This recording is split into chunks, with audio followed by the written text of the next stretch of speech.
So you have an organization. It's called the Journeyman Collective. Is that right? We just call it Journeyman right now. The name came out of came out of a few things, right? I mean, some of the name is self-suggesting, right? But it also came out of the context of kind of the medieval context of journeymen, right? Of kind of practitioners and craftsmen.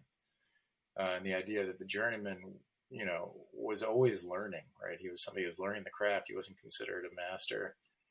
And I think that deeply embodies a little bit about how I see the work, where it's very, it's decentralized. It's not sage on the stage. There's nobody there telling you how to be a man or to not be a man. It's really a collective inquiry, that we're all kind of in this process of learning and developing and teaching each other, and that there's a collective wisdom to be tapped into. So that's how the name came. And the group, I started with a couple of other people after a very powerful men's community experience. Um, and I pulled together that experience, which was a number of guys from my personal lives that didn't really know each other that well. Some knew each other, but not really that well. They were all kind of individually in their own kind of pathways of work. I had been working with a lot of guys individually. I mean, I'd always somewhat been drawn to it, right? Whatever the work is we do, we're doing it anyway. And then we start to see the themes in our own lives start to be emergent. And one of those was that I was working a lot with men and really believed in the power of relationships with other men and the importance of them. And I was really blessed to have a lot of really close relationships in my life with other men. But I was really realizing that other men were really struggling to have those relationships, or in many cases, I was the primary kind of male emotional relationship in those men's lives. And not always the case, but in many cases, that was the situation. And I always loved bringing communities together, and I always liked having groups of brothers together. And I pulled together this one experience with guys that were coming from different backgrounds. Some of them were dealing with fairly severe PTSD. They were conflict reporters or photographers. I knew a lot of guys from journalism. One of the guys was a veteran um, who was dealing with his own kind of experiences of loss. Um, Other guys were coming from different backgrounds, some from BIPOC communities that were dealing with the struggles within those communities. And the question I was holding at this point was, what is it like when I bring together a group of men into an experience of intentionality, right? And that day ended up being really powerful, right? Particularly one of the men we were working with, which I don't think he would mind if I shared his name, but I'm just, for the sake of this, I won't. He had this really powerful breakthrough where we were walking from one place to another after spending the whole day kind of like being together and doing these magical things and sharing a lot of stories. He was sharing a lot of the stories of the things that he witnessed through his work. And as we were leaving one space of deep sharing and moving to another location, he was standing back with me. He said to me, Josh, this is the first time I really shared these stories with other guys. It feels really powerful, and I'm really aware of how much my partner has been holding, his wife, have been holding. And as he started saying that, he started shuddering, right? The body started kind of moving and tears started moving through. It was really beautiful to see him kind of expressing that way. And all the other guys, there was about 5 other guys up front, they turn around. You can see him actually grip, right? Like you can see him like, oh, and then all the guys kind of surround him and start hugging him, and you can see him really fully release, right? Yeah. You Um, said he was holding yeah, there's, his. the tears were really starting to flow, and as other guys, because we're so conditioned not to really let our deep experiences flow in front of other guys, Yeah. Yeah. nor were we really diving for the experiences, right? We'll see this a lot. I think a lot of like kind of the optical men's work. There's like, let's get the tears, let's push them out. No, it was just this really like naturally occurring moment, and to see what happened just in that moment of the guys didn't see him, then he started being witnessing, then there was kind of a retention of the experience, Hmm. and then there was this really powerful release when he said, oh, these guys, well, they didn't turn away from me when I started going through a really powerful emotion. To say, and not, I don't want to dive too deep into that experience because there's been a million experiences since, but like I walked away from that experience saying, this is the work. For all the work that I've tried to be engaged in over the years, and the individual therapy and the yoga and the meditation, the mindfulness and the plant medicine work, and all these things that I think are really beautiful and important and meaningful modalities for people to be engaged in, deep relational work seems to be the most powerful, and it seems to actually be the hardest to find, and the hardest to do. Um, and I said, okay, I'm going to come back to DC, and I'm gonna start doing a thing. I don't know what I'm going to Mm. call it, right? So I started calling it a men's meditation circle, and this is before the pandemic. This is 2017, 2018. And I put up a post up on Facebook, and I said, hey, we're going to do a men's meditation and circling, right? I called it that. I don't even know, like, even like phrases like men's work were kind of somewhat challenging. I'm like, I don't even know how to language this to people. I don't know what I'm doing. Yeah. That said, there is a fairly long lineage of men's work that exists out there, but for me, my approach has always been really intuitive, right? Because I don't want to overthink what I'm doing, right? Which has been a little Hmm. bit of a challenge in the last couple of months as I've been writing a book outline on it. Is actually trying to really find the deep language to what is a really intuitive and emotional process. Um, and I put this thing up on Facebook, and guys started coming out. And like first we had 25 guys. We do these every 3 weeks or monthly. 25 guys showing up. I was like, holy smokes, 35 guys showing up. Wow, 45, 55 guys. It was just like every month there would be more and more. And I was like, holy smokes, what's going on here? Yeah. And it was really beautiful, right? And like,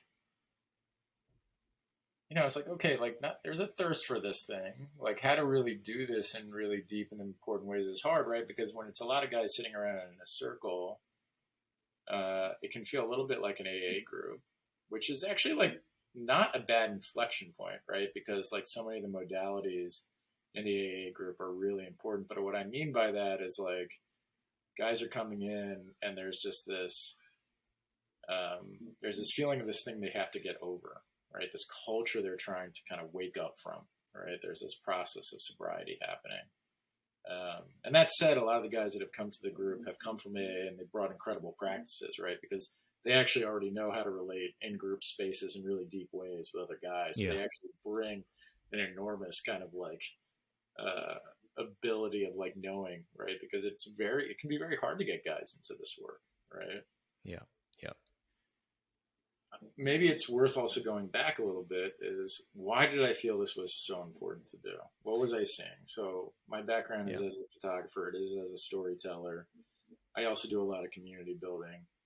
I also have my own kind of context from growing up. There was a thread that I was seeing through a lot of the stories and a lot of the communities that I was working in, that men were dealing with enormous amounts of pain.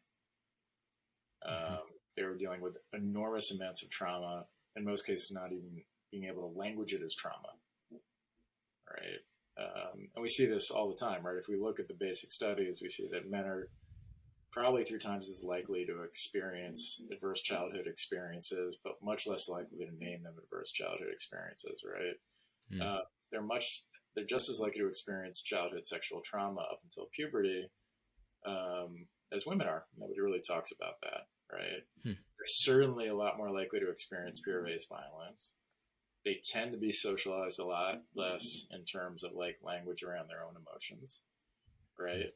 Yeah. Um, you have to take for the context, like at least the baseline I operate from is men are just as emotional as women. Some cultures would tell you that they're much more emotional, right? But like, Sure. let's say as a baseline that we are just as emotional, but we're given a lot less emotional language, and given a lot less socialization on how to language that stuff, right? So if you even look at Gabor Mate's work, you say, right, like the pain and trauma that doesn't move, or pain that doesn't move, or adverse experiences that don't move, they become trauma. It's not Mm. it's not just the thing that happens to you, it's how it happens. And so Hmm. no matter what story I was looking at, I was seeing kind of the suffering of men in these contexts, right? I was also seeing men who were in community systems that were really beautiful. I was getting a lot of time with indigenous communities in some of the projects I was working on, right? So I could see cultural contexts where men felt held by something, or there was a diversity of expressions, or there was different ways of being in the world, or there was a sense of a broader holding that existed. And so I also had kind of reference points. I was like, okay, this doesn't, there's something going on in our culture that feels a little busted somehow, Yeah. right? Yeah. There's a gap in our experience, right? And you have a lot of people that talk about this, right? You have a lot of people that talk about the loss of eldership, or kind of the culture of masculinity. I talk about a lot of these things. I try to stay, for better for worse, away from labels and jargon, mostly because I can feel a lot of times that it tends to keep guys out of the work and not coming into it, right? And so these are really like, these are phrases that we all know. So we can talk about patriarchy, we can talk about toxic masculinity, or any of these things, right? I'm a big fan of bell hooks. All right, I'm a big fan of bell hooks, and bell hooks will say every time she names it, white supremacist capitalist patriarchy. She does it over and over in the book. In fact, in the first preface of the chapter, she names it up front. She's like, I'm going to call it what it is, right? I'm going to name it for what this thing is. And I'm not here to say whether I agree with Bell on the naming of what it is, because I think all those things play out. To me, it's about a relationship to power. I think that's kind of the underpinning current over what I see, right? So I think power is manipulated any way it can. It can come out in skin color, it can come out in identity, come out in gender expression, come out in wealth is a very popular way that it comes out in our culture. But my job is to get guys in the door. Yeah. Or I don't even say in the door, in the circle. Yeah. Right? My job is to get guys into the work. And that work is an understanding of their own relationship to power, their understanding of their own relationship to worth and shame, their understanding of their inner lives, or how kind of masculinity has been languaged to them, or how they see themselves identified. That's my work. My work belongs to doing that, and I do that because I feel like it's in service to goodness, right? I feel like it's in service to dismantling all these things that we want to kind of name as language, right? And I think the greatest threat to the systems that be is making men feel held and embraced, and that their worth isn't contingent on some external thing, that they don't have to be like grabbing or fighting for power or worth or identity. I think all these kind of systems, these super systems, start to decay when men stop feeling they need to fight each other or other people to have a sense of worthwhileness or place in the world. And fundamentally, I think that's just a code switch. Fundamentally, I believe that it's just showing men that we can relate in different ways to each other. And it's actually not really complicated. It's just a felt sense, right? It's just a different cultural space. It's a different way of being around each other. It's saying that your worth and your belonging are presumed without you even having to do anything, just for being human, just for being here. And so that, I think, is the broad outline. I've been talking for a while now, but it was kind of flowing out a little bit, so I thought I'd share from there. And so that's kind of what I see Journeyman and kind of the broad outline of the work to be. Great. So I'll say back to you what I got out of that, and you can tell me if I got it right, or where what might need elaborating or changing. So it sounds like you saw the need for men to have a space together, and that need was based on them holding pain. And that pain comes from, in part, the culture that surrounds men. That, in my opinion, that we're co-creators. It wasn't done to us. It was, or maybe it was done to us by us, which is generally my definition of a culture, I guess, is something I do to me, and we're all in on. And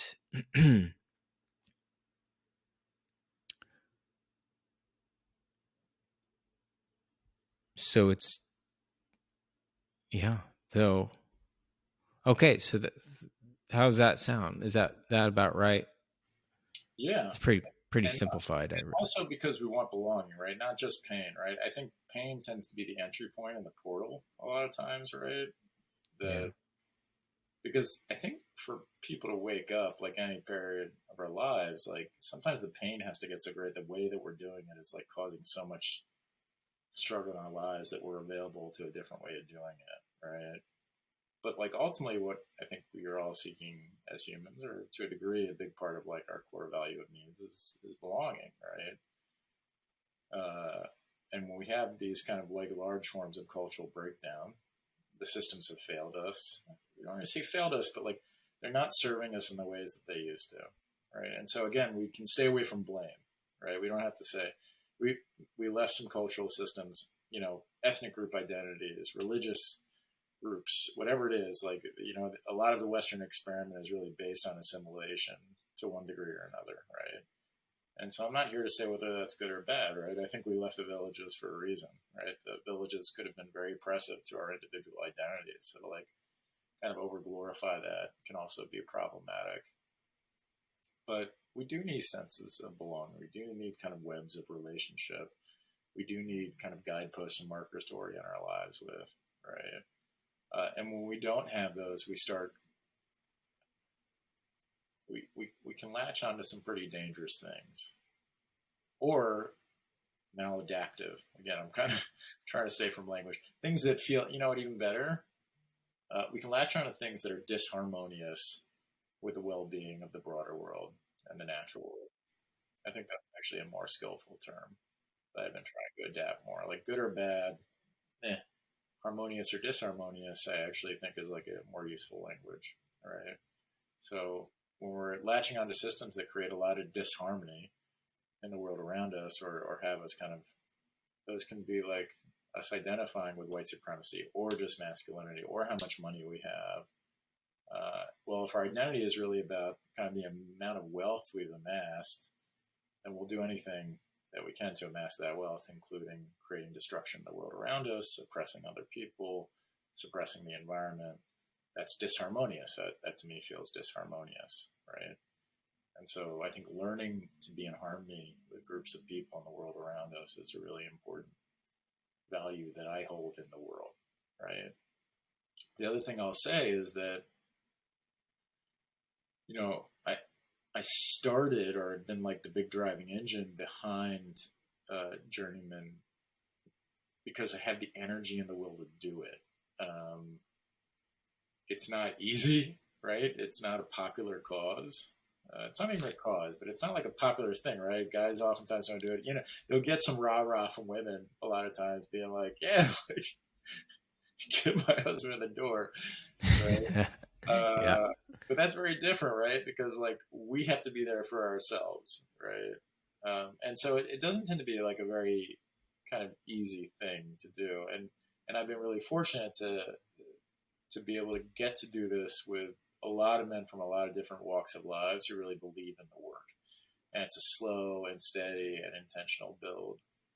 But I'll say this before and I'll say it again. I will say a lot of things here in our conversation that I feel are valuable, right? That I feel are part of the values that I want to imbue to the individuals and the communities that I work with. Journeyman does not belong to me. The idea of men's emotional, spiritual well-being does not belong to me. Hmm.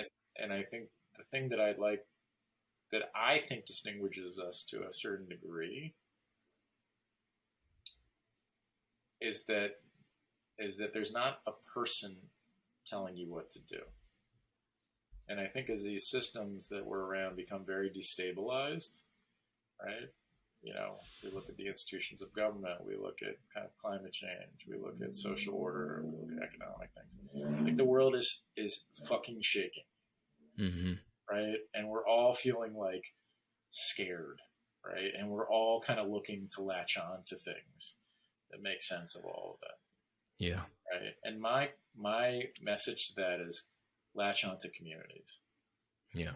Don't latch on to some leader who told you what they thought was right, you know. Don't latch on to me. Come to the community and contribute and be part of this, and nourish it and let it nourish you. And let's help co-regulate our nervous systems together so we can actually be sober, so we realize that we're not alone. Yeah. Right? Because I think a lot of what's happening is that we're heavily isolated. These systems are deeply destabilized. Our nervous systems are constantly up and triggered. Um, and we're reacting from this place of rattledness, right? And and what we're getting is people saying, okay, well, do breath work or do medicine work or do all these things and regulate your nervous system. Regulate your nervous system, man. Regulate your nervous system. Uh-huh. And you're like, that is not regulating my nervous system at Uh-huh. all. You know, my nervous system is not regulated. What regulates my nervous system is being in relationship with people that I feel I can trust, is leaning into webs of relationship where I realize I'm not isolated or on my own, that I don't Yeah. have to always be like standing guard at the gate, that like I have a collective of people that are like looking out for my well-being, and I'm looking out for theirs. That's regulating to my nervous system. Yeah. But I don't have to fully invest in the finiteness of self, you know, or my own wisdom or all the things. And so what I always try to say when I speak to people is like, all right, I'm speaking from here, right? I can see this much, right? And there's all this stuff I don't see that I can never know. You know, even as I've been writing this book a little bit, the opening chapter, which is not very good for a book, which is like in recognition of everything I can never know. Mm. And that's Yeah. the thing that's like actually kept me from so long from actually trying to occupy or take up any space is this fear that I'm like I have like such a shadow to what like I don't see, or all the things I'm not paying attention to, or the ways I can be a shitty partner or a shitty dad, or you know, who am I to tell anybody anything? And so my medicine isn't here's what you should do so much as it is here's what we can do to be in collective process together, and what are the ways that um, what are the conditions that we have, the ways that we show up in the world, what are the things that stop us from being in collective relationship. That's where my attention is right now. I like it. Yeah. I'm just thinking back. I'm always shocked when someone just, some random guy shows up to a men's circle without knowing anybody or barely knowing anybody in that group, because it's so different than the way we're used to operating. My narrative is that we were brought up to be and brought ourselves up to be um, very individualistic, and you have to survive. And that's what a man is individual. And we're all lone wolves. And as you're pointing out, there's a lot of pain in that. And that can be, and I'm riffing here, but that could be repressed. Like if my persona, my idealized image of myself is to be independent and a lone wolf, I might not even recognize that I'm suffering. And I certainly won't recognize that having a community of men and being vulnerable around men will actually cure me of my pain. And so when someone has that kind of courage to show up to something that's really counterculture and come into that group, it's amazing. And I imagine now, in fact, I would be shocked if it wasn't the case that so there's been men's groups for a long time, and men have fallen from popularity recently, right? In pop culture, it's that's probably not the right term for it, but politically, we're not so popular anymore. And so then you're talking about, yeah, let's do a men's group, and it's like, oh, I actually been taught that I should stay away from that because or thinking of associations of men with toxic masculinity and oppression and hierarchies. Speaking of hierarchies, something that I'm not hierarchy adverse. I think there's good hierarchies and bad hierarchies, and the good ones are very necessary um, when implemented uh, in the right way. But something I never realized is that a men's group is not a hierarchy. But I've been in men's groups and I've enjoyed all of them. And one thing I see is that now that I'm listening to you speak about it, is there's not a hierarchy, but it's also meritocratic in that we're all sharing, and the good ideas resonate as good ideas. So when you say something that's true for you, I'm like, oh, that's a good idea. And I never saw it that way. And so it's not that good ideas don't rise up. It's just that we're all independent authorities. Yeah, just appreciating that. And there's this thing that can happen here that I talk about too, which can be really tricky, which is because we're so used to hierarchies, we're so used to somehow creating a currency around our worth. When we show up to these spaces, a lot of times there's this like kind of dance at first where people show up to the men's group and they're like, I have to be super deep or thoughtful, or I got to say the thing. And if I don't have something deep to say, then I'm not worthwhile, which actually prevents us oftentimes from being able to deeply engage or feel the medicine of the space. Right. Yes. I mean, everything is like so many ways in, no way out. Right. Yes. Uh, and kind of relieving ourselves of this. You know, one of the things I say is like, you know, it's often our beliefs about what creates belonging that actually stop us from feeling a sense of belonging. And so, Hmm. and so it takes us a while. And, you know, any men's group, right? Even me, when I'm like holding the space, or I tend to like kind of be initiating the spaces, it only takes about like 20 minutes for me to like drop in and myself to kind of like feel easy and trust in the flow of the group and worry that if everybody's having like a meaningful time or if it's enriching to them or any of those things, right? And all that's like, you know, my worry, my own shame, and my own uh, concern that people won't come unless they get a really like bang up experience, you know, in their first Yeah. met experience, you know. Yeah. Yeah. I have a lot of friends who going back to that we'll say programmed aversion to men's work that I see a lot, and I see it with myself too, of course. Even just the word, words like trauma, pain, emotions, like these are like uh, that's for the woman's world, right? We don't talk about that, and so I just find that with some friends of mine, it's like if I start bringing up that stuff up, it's not that it gets shut down; it's just they get very quiet, right? And it's my story is they just don't want to. They just don't want to go there, and probably because they don't trust it. Trusted. Well, they don't Yeah, have and language and they don't have mastery, right? So in a yeah, world, you know, mansplaining is, you know, I think it's a valid term. I mean, I think all genders mansplain or womansplain. Yeah, I went to a yeah. joke with a friend. I was like, "Well, what happens if a woman's doing?" She's like, "It's still mansplaining," and I was like, "All right." But it's this idea like I have to have agency over everything I'm talking about, and even if I don't understand what I'm talking about, it's still going to have agency. But like Yeah, when you get into like the pain frameworks or trauma or any of those things. That's why I like, and you know, I talked about the early thing about kind of the language of emotions, right? There's a really beautiful book around that. Like, if we don't feel like we have context to our experience, um, then we don't really know how to enter spaces. I got buddies that come to these spaces and have been coming for, you know, close to a year and they take notes. They're still not mm-hmm. talking yet. So there's still this like, Uh-huh.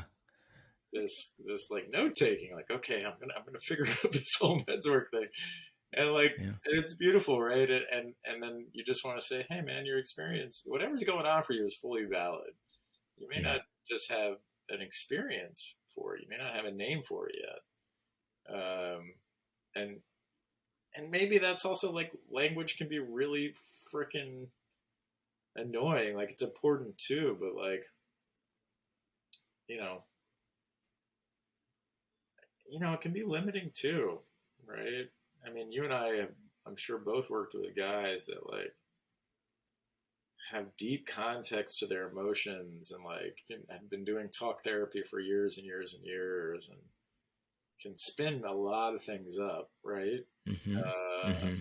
and create a lot of word clouds, you know. Mm-hmm. And then you kind of like just want to put your hand here and just be like, all right, what's really happening right now? Like Yeah. what's right here, what's happening right now? Can we just be with it? Oh, I feel Yeah. nervous. Okay, cool, awesome. Yes. Yeah. Yeah, that's great.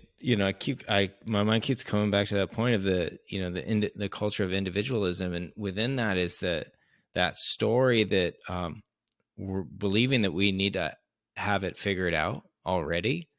And first of all, no guy wants to be told what's up by another guy, even though we do, because we orient. I see that on Twitter, like who's the guy that's yelling the loudest about crypto? That's the guy. We naturally organize into these pack hierarchies, and whoever's acting like alpha, maybe that's alpha, right? But that's threatening enough for us. But when you start talking about these emotional vulnerabilities, um, and it could be really deep pain, right? It's like if I'm going to be talked to and told about myself, like I don't think so. That's a lot, and I don't want to not know the game before I go to the game. So I'm not gonna join the team. 100%, For man. right, yeah, Yeah. I mean, you're yeah, learning it really, really well. Yeah. And the thing I said is like, well, if I don't know the game, I don't want to go to it. And the invitation that I like to make, especially with Journeyman, but a lot of the communities I work with, is let's be in the unknowing together. mm, Like, we're not going to know. You know what? We may not even come out with answers, but let's sit in the mystery a little bit and feel it out and kind of sense into that space and see what's emerging. yeah, yeah. And you're touching on something. You talked about it before I started in on my last point, which was just connecting with the body, connecting with the heart. It's like I might not know all this um, psychological lingo or the newest terminology, the newest new age healing technique. It's but I think you're right. I don't think we really need to. I think there is actually there is a wisdom there. uh I don't I don't think you need to know anything about spirituality or self help to connect with it. 100%. So, yeah. I think it belongs to all of us. And I think that's my real point. Is Hmm. it belongs to you as much as it does anyone, you my thing is mostly like, come on, let's go in there. I'm trying to remind guys like you're not just crude matter. You're also a luminous being, Hmm. despite what anybody ever told you. And that doesn't mean like, again, with all this language, like bringing guys into any group or anything, like it's not dogmatic, it's not religious. I mean, I have my own kind of spiritual life. I'm Jewish. I deeply connect to kind of other animist traditions too. I mean, Judaism is an animist tradition to a degree, it is, but like I have a lot of like earth-based practices, and I identify as Jewish, and I do Shabbat at my house every week. That's not happening in Journeyman.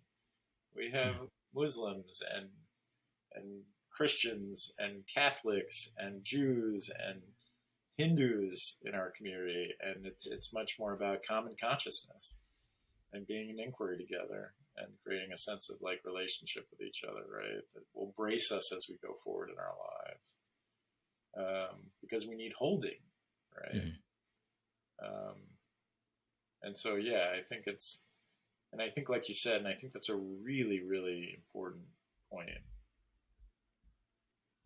is just that, like,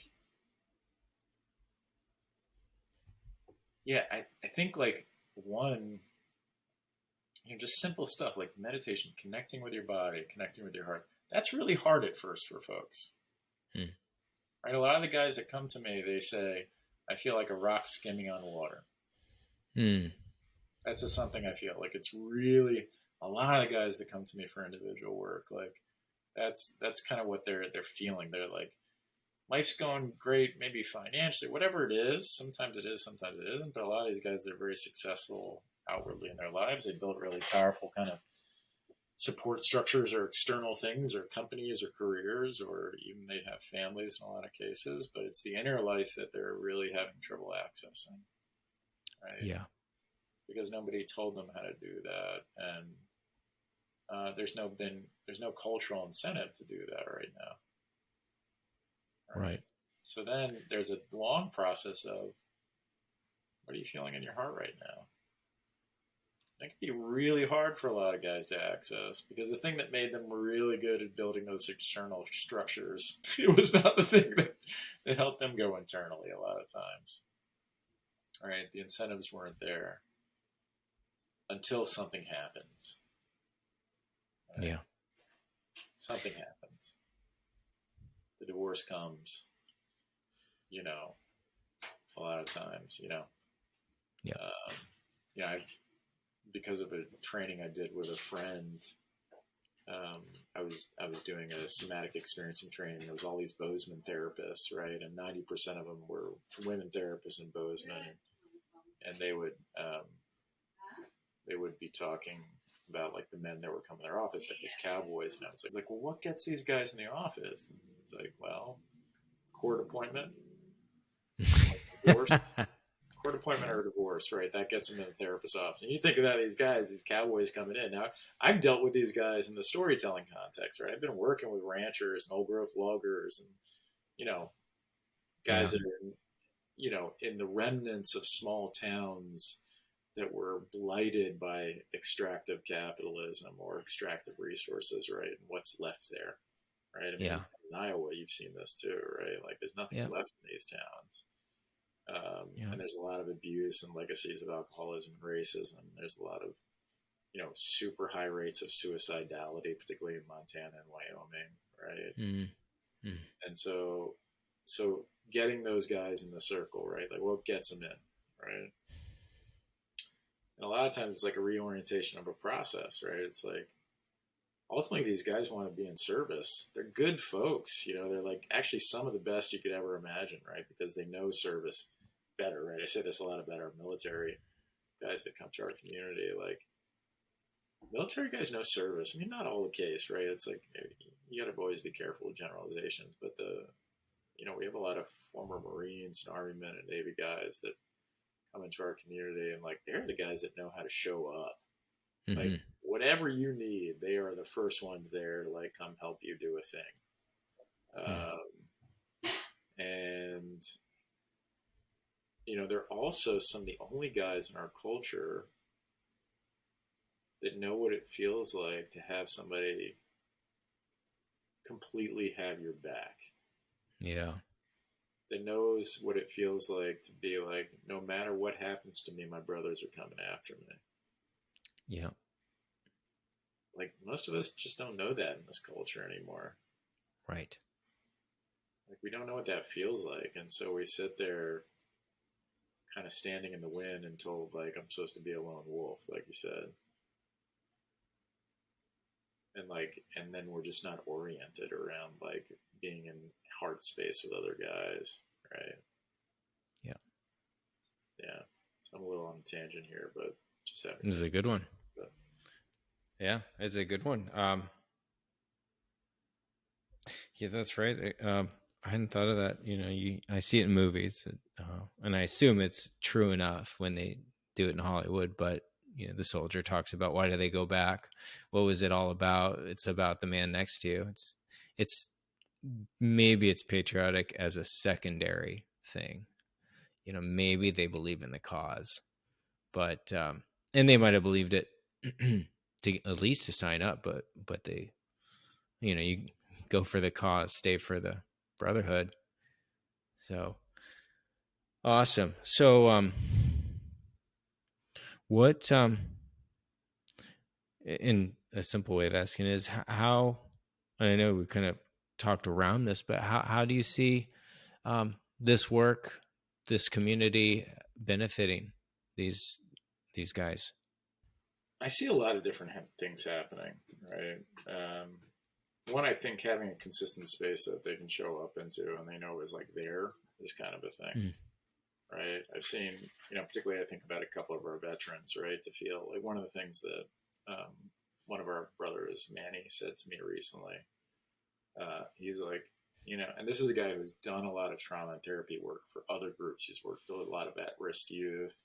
He works with a lot of veterans, right? So he's constantly dealing with communities where there's high degrees of trauma and pain, and so he's kind of a professional space holder. And he said on our last call, he was like, it's like this is one of the few spaces where I feel like I can put my pack down. Mm. Which is kind of a military reference, right? But I think to hear Manny say that means a lot to me, right? Because it doesn't mean he just has to hold space for others all the time. It means he's in a holding of people that know how to kind of like be present in a space, right? So like, at any given time, somebody's stuff's really up, right? Like, but not everybody's going through it. Yeah. So there's some consistency in that. I think it draws guys into a little bit of a different lane too. One of the things another brother of our, Dan, was talking about.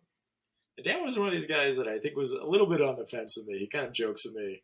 He's like, Josh, you demand connection. He's like, it's your kind of thing. Uh-huh. He's like, you Uh-huh. always demand depth. He's like, for a while, I think like he was a little bit cagey around me, like didn't really Mm. know, and and and then I think really started appreciating the work in different. At least that's my story around it. That whether that's fully true for Dan, I don't know. But he's like, what I really like about this work is he started up a chapter out in Bozeman, which has been really cool. He's like, it forces you into deeper relationship with the guys around you. Mm. It's too easy. Like, it's too easy to let relationships skim to like, the sports game or like the weather or like, something that feels like relatively not that deep. Yeah. Yeah. And it kind of made me have this feeling is like a lot of times, we as men think about your average kind of, you were talking about this a little bit before. It's like men don't want to go there, right? So your average kind of relationship with men is like, how you doing? Oh, I'm doing good. Right. And so let's say their lives are a house, right? Uh, and you knock on the door, they bring you inside, and you get in the living room, and all the furniture is covered in plastic. You know, Mm. Yeah. like, you can sit down, but it's all covered in plastic. And I'd be like, okay, well, I hear a bang at the basement door. What's happening there? But we don't What talk is about that? that. We don't. And I was like, I don't know, because I think there's something else going on. I can see you're a little like upset, or it seems like you can't like sit down and relax, or like whatever the fucking thing is. Yeah. And Yeah. that's like the relationship that we're often having with most of the guys in our lives, right? So I think what it does is it forces us in a deeper relationship. I think there is a huge like value proposition just being in a room with other guys where we can talk about these things. Doesn't mean we're always talking about these things, but like we are creating a normalizing culture and experience in a container where men Mm. can be expected to have feelings, and men can be expected to have deeper spiritual processes in their lives, and men Yeah. can be expected to want to show up in the world in a different way. And so that's what I mean. Like the circles are powerful, right? Because there's creativity and there's play, and that's where culture creation happens, right? We're developing a new kind of cultural experience, right? For men to be in, and then they get to go into their worlds where they're normally dealing with, yeah, I'm good, man. And then they'll ask again, you really good? Mm-hmm. They'll Yeah. get, we talk about in like Buddhism, right? You have the Buddha and the Sangha and the Dharma, right? The three things, like the power of the community to be able to anchor you in a different reality. So then you can go out and maybe start switching the context of the reality around you. And the Yeah. reason I know this to be true is because as I got normalized with this stuff in my life, and I would go out on old growth logging sites, and I would sit with a logger at 5 in the morning that had stayed up drinking till 3 in the morning the night before, and he starts asking, "Why do I drink so much?" And I would say, "I don't know, man. It seems like you're in a lot of pain." And then immediately he'd Mm. start crying, Mm. and tears would start coming down his face. That you know that when you're willing to actually be in a different cultural container with people, you can switch things really quickly. Yeah. And so I think that people sense when people are available to them in different ways.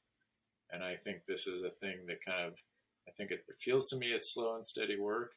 You know, a lot of these men's groups, they want to scale. You've done the Mankind projects and Sacred Sons, and I think that's all really beautiful and they hold a context in this world.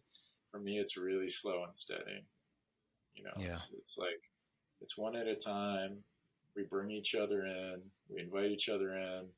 Um, we try to keep it like uh, as not as measurable, right? Like I think there is a drive to a little bit like have some metrics around kind of progress as you deepen your experience, like you would like with meditation or a sangha, or like to kind of cultivate your practice. But for me, the measures are collective well-being, and how men are doing in their lives, and I sense that that has happened, right? I sense I get the reports, you know, and that's the thing that I believe in. When you get the text from a buddy who like, you know, a lot of times guys will come to a couple meetings and they won't come to any more, but then you'll get a message like, "Hey man, I just want to message you that like, you know, when I came to the meeting that few times, I was going something that was really challenging for me, and Mm. like that was probably the darkest period of my life, and it gave me kind of a core and a framework of support to be able to go through."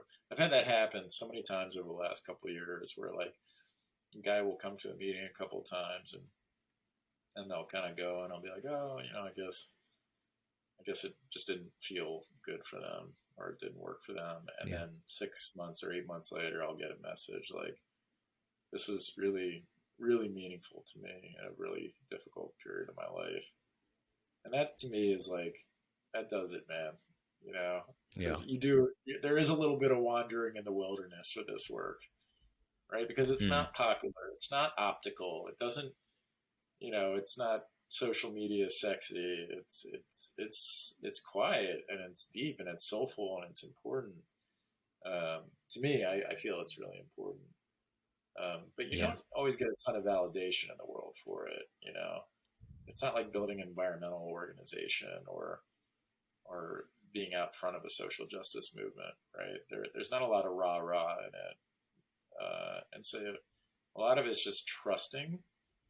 And the last thing I'll say about this is I think you feel the context in your own life. And what I mean by that is, you know, I said at the top of the call here, like, oh, it gets a little like, you know, you're on camera and you're like doing the thing, you know, you're on an interview, and then this will go places. You start getting a little like nervous. And that happens Mm. when you're talking to people about the work, right? It happens when you're in the world. And the thing that I felt after doing this for a couple of years, um, is that I walk into these rooms with these brothers with me now. You know, like with 50, 100, the core brothers that come into Journeyman, like I walk into spaces and they're with me. What I mean Mm. by that is like I'm in integrity, right? Everything we Yeah. have going on in the outside world to a degree is happening in those spaces. We're dealing with contexts of race and power and wealth and insecurity and all the things that are happening in the world. Like we're meeting monthly, so those things are coming into the room, you know. Abortion rights issues, right? Like which are really like potent enough. What can we do as men to like support people in like these contexts where they feel a lot of challenges? How can we Mm. show up in these spaces? How can we support each other? And then we're doing that thing of being in integrity with each other, about talking about these really uncomfortable fucking topics that nobody Mm. fucking wants to talk about, actually. They just want to Yeah. yell at each other on social media. They Right. just want to put up like signs that tell you how like you're either righteous or not righteous. Like Right. we're having the talk. we're getting in those rooms and we're kind of tearing it up, Hmm. right? And we're getting in with each other. And then I'm seeing, am I in integrity with the people in my circle? Am I showing up in my life in a way that's integrity with the values that I want to embody in the world, right? So then when I go out in the world and I'm dealing with all these issues that are up, I'm saying, hey, like this is where I know I'm trying to do work, right? I'm trying to actually be in really deep integrity. So when I walk in this room, I walk with my brothers who I care about, and I care about how they're doing in the world. And I want them to feel that their children are as safe as my children, right? Yeah. And so that's where like again, I think that deeper thing that I've been seeking is like, how do I have context in a world where everything feels like it's like thrown in the fucking air and everybody's yelling at each other? Well, I have brothers that I can navigate these issues with, and then I can really like say, I can look at my own parts of where I'm failing, or when I can do better, or I can look at the parts and where I'm in harmony with the people around me, or I'm in disharmony, right? And that's the tough stuff, and that's the important work as I see it. No, I think you hit it out of the park. I love it. I hope I don't go on too much. I'm sorry. It's like once I start kind of rumbling, it starts going. That's what I, yeah, that's the best because I don't have to do much. So yeah, I just try to find the doors and open them and let you go. So, um, yeah, I think that's great. Is there anything else that I might have missed? I mean, I think the last piece would be, um, and this isn't meant to be in a way that's dispiriting. Actually, this is supposed to be said in a way that's empowering. Mm. Um, Nobody's coming to save us anymore. Mm. You know? And I don't mean that in a way of like you can't trust our government or any of those things. Like I don't actually, I'm not interested in engaging those conversations too much because I think that like again, I'm not trying to create enemy with anyone. Yeah. I live here in Washington D.C. I have a lot of people that work for all these organizations, and I can tell you there's some good people. They're like Mm. there are people trying to create goodness in the world all the time. Are there bad actors? Sure, but the ones I Yeah. know, they're good people. They're trying to create goodness in the world. But the systems that need changing, the enormity of the problems we're up against, are not going to be solved by them. Mm. You know, we all really have to be stewards right now. We have to be fully engaged in the lives that we're in, right? And that Yeah. means either not running away from our emotions, not running away from our responsibilities, not running away from each other, which feels like is happening a lot. We're running away from each other because I don't want to deal with that guy, or I disagree with him, or any of Yeah. those things. Like when we've stopped being able to like talk to each other, we're fucked. Yeah. You know, and Yeah. so it seems to me that like the responsibility for us right now is to kind of reorient about how we can be in service, um, and how we can show up in the world in places of goodness, right? And also not spiritual bypassing, right? Not running away into spirit, right? Not running away into like the plant medicine work or like the hyper intellectualization of experiences, but like being Yeah. very deeply here in this world and starting to reimagine it together, collectively, with each other's best interests in mind. And I think that's the last thing I want to say is that I see this work, and I think I said this a little bit in that post that maybe you reacted to, is that I see this work is deeply embedded in social justice work and supporting brothers and sisters and like liberation for everybody. Yeah. Um, I think the the fear around groups of men that you named before is valid, right? Um, you know, my people have been chased around by groups of men too. Um, I know this over and over. I did not grow. There were a lot of challenging male figures in my life growing up, right? And Mm-hmm. groups of men and bullies and all of these things, right? Like it wasn't like I had like a super easy game. around masculinity or trusting men. I also want to say that too. It wasn't, I did not have like a hyper kind of normal growing up experience, right? Like leaning into like trusted male relationships is almost counterintuitive to how I was kind of raised in the world and how I came up in the world.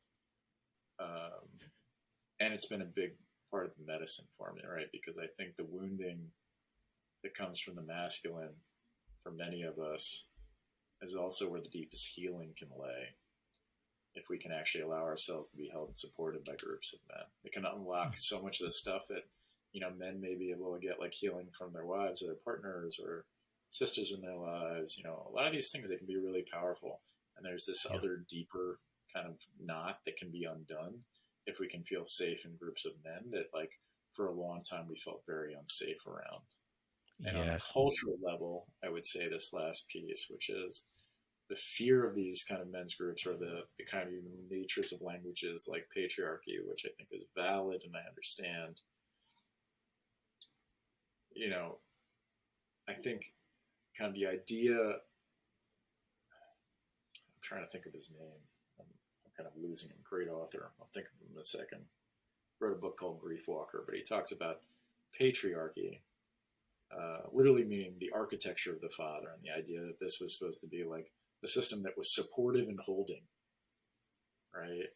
And a Yeah. system that doesn't do his work, it becomes oppressive, right? And Yeah. so people responding to those systems responded to us as men being in individual spaces, being fear filled and being constantly competitive and doing all these things and showing up in these ways that are disharmonious, are asking us to come back and be in a deeper harmony together and to be supportive of people and supportive of growth and supportive of change and seeing how we can be in service to the world. So a few things. If you want to find Journeyman, I think it's We Are Journeyman on Instagram. I'm pretty sure. Journeymen, Journeymen. You can find me just Joshua Cogan on Instagram, JOSHUACOGAN. Journeyman.co is the website. One of those should eventually get you to one of us. And then, you could just email us, and we do monthly Zooms. We do land-based gatherings. And we just, we just are. So, yeah, we'd love to connect with anyone that feels kind of purpose called to this work as well. Thank you, Joshua. Yeah, man. Thank you for taking the time and asking good questions and pulling it out. Yeah.